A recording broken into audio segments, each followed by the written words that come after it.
Welcome back to another episode with the legendary Keith Mitnik. Thanks again for doing this. Really excited to be here with you. I want to ask you your mentality for how you make sure that no key steps are missed when working up a case. Important topic. I have something I've developed over the years from having skipped way too many things along the way, because you get busy, you got 1,000 things going on, and there are 1,000 things you can't skip. Guess what happens? Something falls through the cracks. Guess what happens? You hate yourself. Guess what I don't like? Hating myself. So what did I come up with it? I'll hate myself list. Nice. That's what I call them. Wow. I'll hate myself. I write it across the top. I apostrophe LL will hate myself. And I started only in closing argument.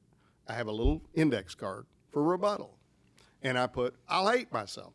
And it's those things that if I sit down at the end of rebuttal and there will not be another word said by me to that jury, and I haven't said one of these things in closing argument, the entire time they deliberate, I will hate myself.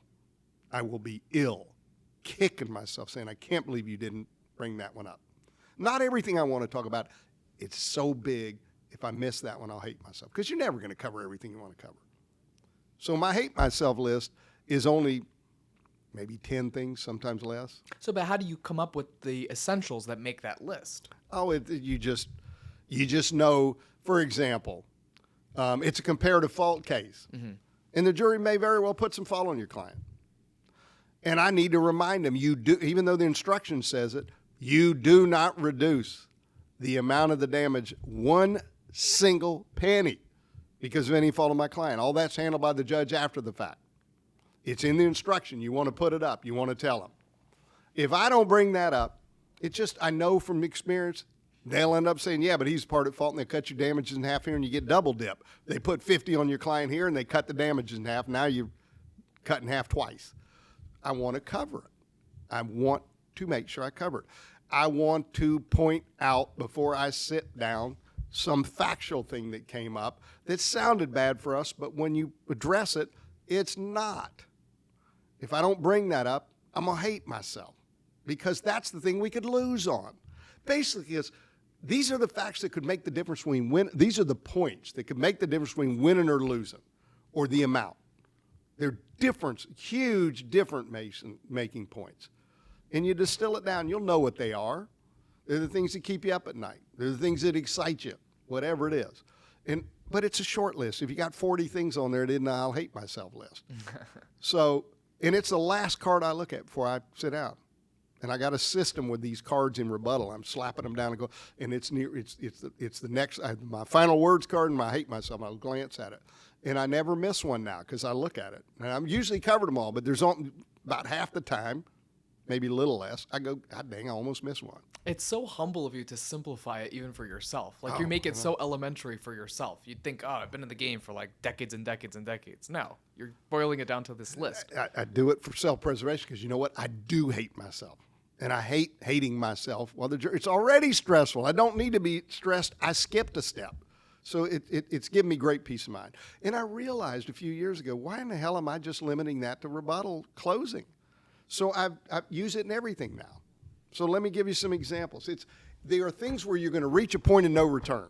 There will be no second opportunity, no second chance. You get it at this juncture, or you don't get it at all. It's like you're on cross-examination, and you're in a venue where most places the judge doesn't allow recross. They have direct, you have cross, they got redirect. Done.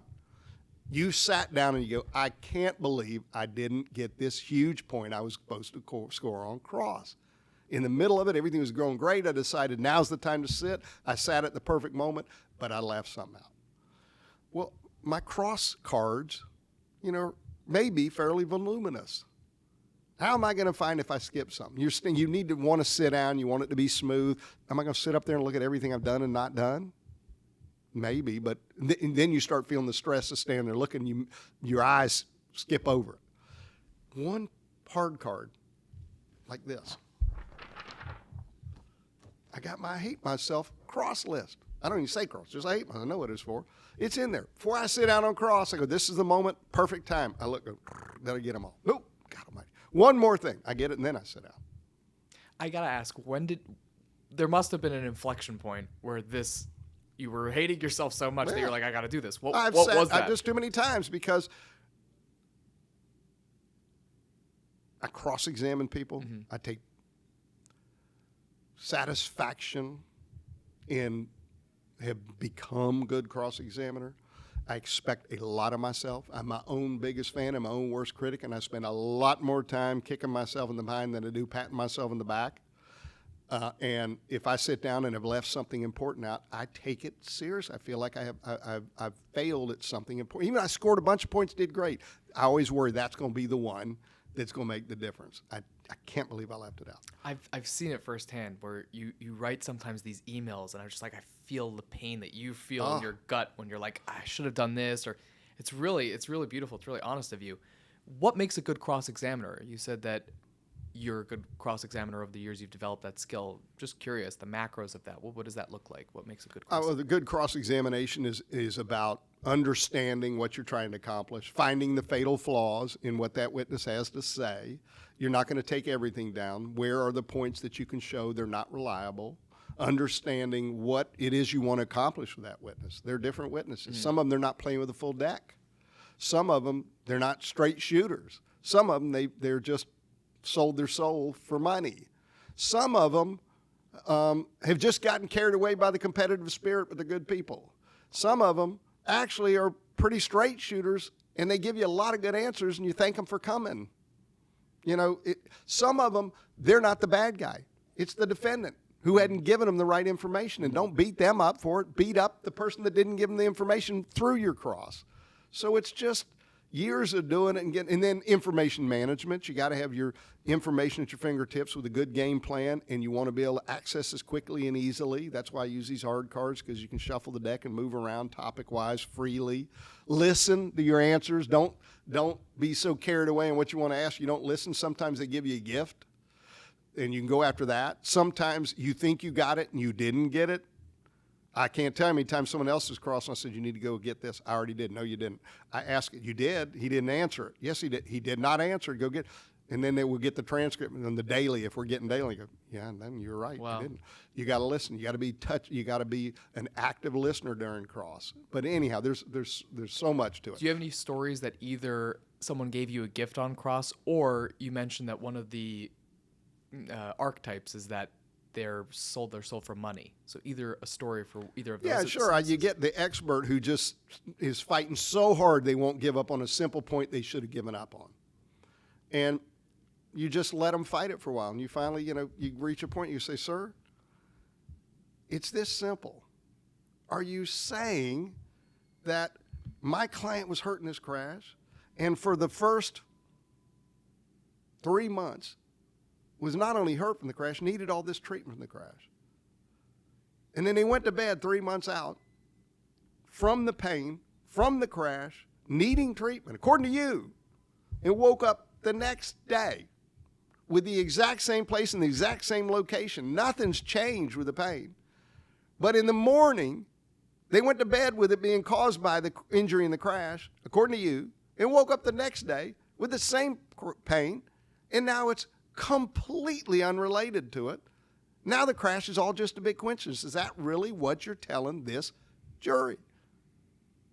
And then they go, I don't understand. So you say, fine, I'll ask it again. And about the 8th time you've asked it, this is a true story. Did it over and over and over. And he just wouldn't answer because he knew how ridiculously it looked. But he wouldn't say yes, but he wouldn't admit, well, okay, I'm changing my answer. So he just kept saying he was confused and ducked it and answered.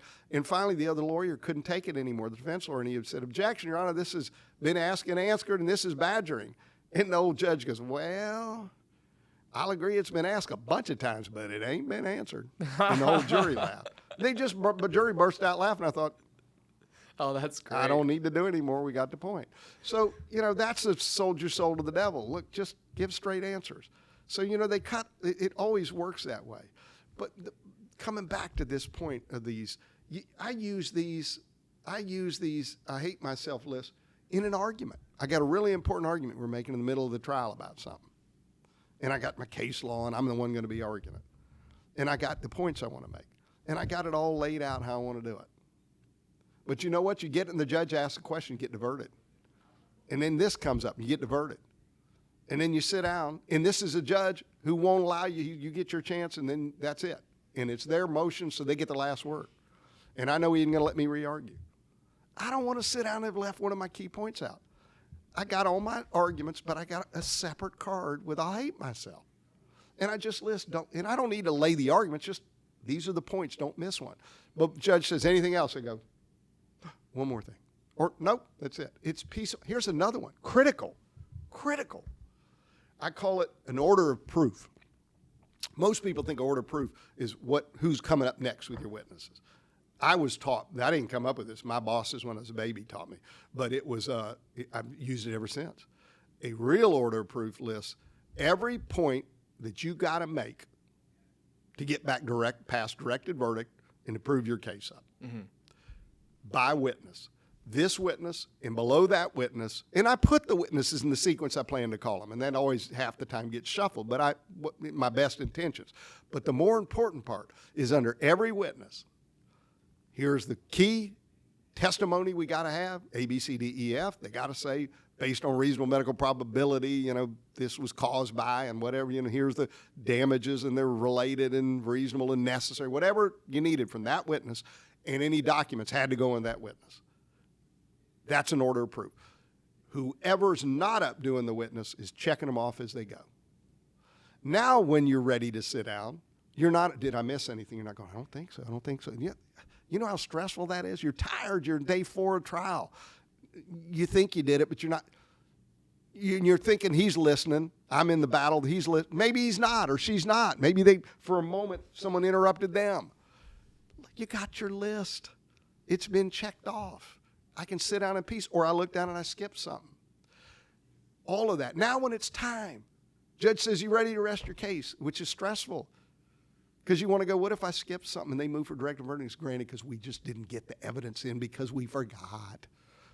If I got my hate myself list, I got my order of proof, it's time to rest. You go through, is there any key thing left out? No, we've proven every essential element of our case. How do I know? From memory?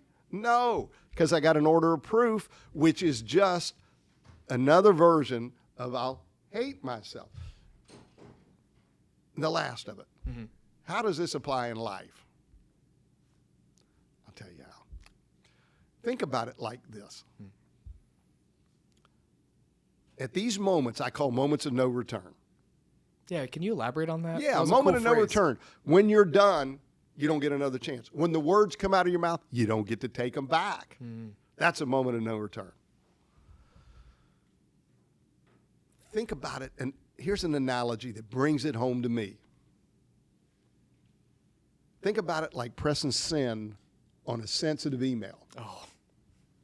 You know the stress of that? Where if you say it wrong, you word it wrong, it could have some serious consequences. How many times have you reworked it, and then you're scared, oh, God, I don't want to put their name in. I don't want it to accidentally press send. That kind of email. Absolutely. Think of the effort and energy that you put into making sure before you press send, because when you do, there's no taking it back. Then you go look at the send one to make sure and reread it and pray that you're happy with the way it sounds. That's a moment of no return. If you think about it, in the courtroom, in those instances like I've been describing, or in life, you're having a conversation with your wife, your children, a friend, someone, and it's a tough conversation. And how you word it can have all the difference. One could make an important point and deal with an issue that's got to be dealt with. You say it wrong, and it could cause more harm than do good. And this is a moment you need to do good with. You don't want to do more harm. There's plenty already there. If you think of it the same way, before I press send, I want to edit this email, this text, because I want to make sure I say what I meant to say and I don't clumsily say something I didn't that's going to come back on me. That's a point of no return. And you don't need an I'll hate myself list, but it's the same fundamental concept. Take the time, and not every time you open your mouth to have a conversation. For God's sake, you'd be tongue-tied and end up in a nut house. But before you send that message to a loved one, someone you care about, someone you're dealing with at work, a boss, anyone, someone that works for you, and it's an important message, but it's a sensitive message, take the same time you would if you were sending in an email and it needed to be right so you didn't regret pressing send before you send it off your tongue. Because it's going to have the same negative or positive impact. So treat it with the same respect. Amazing. Absolutely amazing. Thank you. You're welcome. Thank you so much.